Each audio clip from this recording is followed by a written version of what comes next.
Eureka! Nous allons voir ensemble comment rénover votre parquet. Voici donc les différentes étapes à suivre. Pour rénover votre parquet, vous aurez besoin de pâte à bois, d'un couteau à enduire, d'une ponceuse à bande, d'un ciseau à bois, d'un marteau, de colle à chaud, de colle plastique ou de colle époxy bicomposant, d'un chasse-clous, d'une ponceuse d'angle, d'une mèche de coton ou brosse, d'un rouleau, d'une monobrosse, d'une brosse large, de décapant, d'une brosse métallique, de pâte à cerruser, d'un aspirateur, de papier de verre et de produits pour la finition. Cas numéro 1, rénover un parquet endommagé. Appliquez la pâte à bois avec un couteau à enduire sur les trous et les fissures, puis enlevez l'excédent de produit avant qu'il ne sèche. Laissez sécher le produit. En principe, le temps de séchage est indiqué par le fabricant sur l'emballage du produit. Ensuite, poncez votre parquet.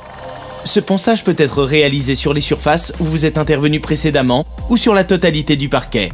Il faut, après le ponçage, appliquer une finition comme de l'huile, de la cire ou du vernis.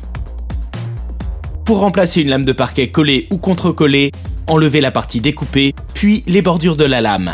Collez une nouvelle lame avec de la colle à chaud, de la colle plastique ou de la colle époxy bicomposant. Le parquet flottant est un parquet difficile à réparer, car les lames sont clipsées entre elles.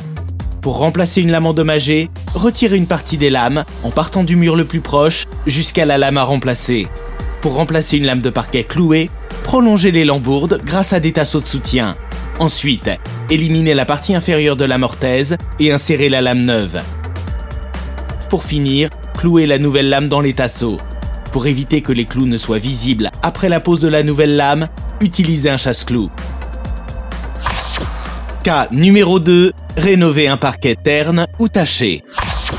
Protégez-vous avec des lunettes de protection, un masque et un casque. Veillez à laisser les fenêtres ouvertes. Commencez par réparer les fissures et les trous du parquet avec de la pâte à bois, puis retirez ou enfoncez les clous qui dépassent.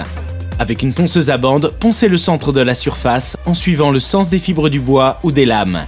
Réalisez 3 passages, chacun avec un papier de verre au grain différent. Gros grain, grain moyen, puis grain fin. Éliminez la poussière avec un aspirateur. Poncez ensuite les bordures et les coins avec une ponceuse d'angle. S'il faut, faites les finitions à la main avec du papier de verre, gros grain, puis grain fin.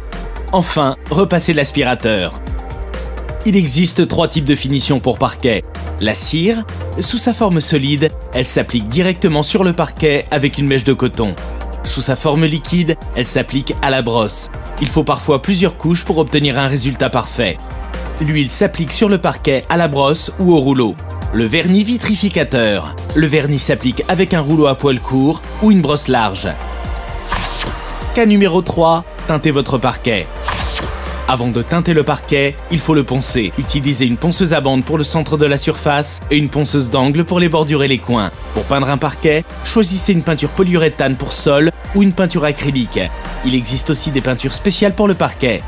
Au centre de la surface, appliquez la peinture au rouleau et sur les bordures et les angles, appliquez-la au pinceau brosse. Pour teindre un parquet, appliquez le produit teintant avec une brosse large, un rouleau ou un balai applicateur, toujours dans le sens des fibres du bois. Pour un effet plus soutenu, appliquez une deuxième couche. Laissez sécher au moins 8 heures, puis faites les finitions. Pour vieillir le parquet, il existe 2 méthodes. L'application d'un produit spécial vieillisseur bois ou l'application de pâte à cerruser. Si vous optez pour un produit vieillisseur de bois, commencez par l'appliquer en couche fine avec un pinceau ou une mèche de coton. Essuyez le surplus de produit avec un chiffon en coton non pelucheux, puis laissez sécher. Pour un effet plus soutenu, appliquez une deuxième couche. Si vous avez choisi de vieillir votre parquet avec de la pâte à cerruser, appliquez un décapant sur toute la surface.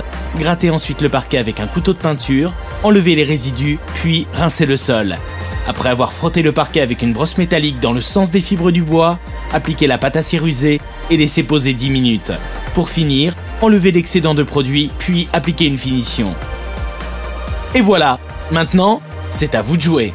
Sur Eureka.fr, vos questions sont entre de bonnes mains.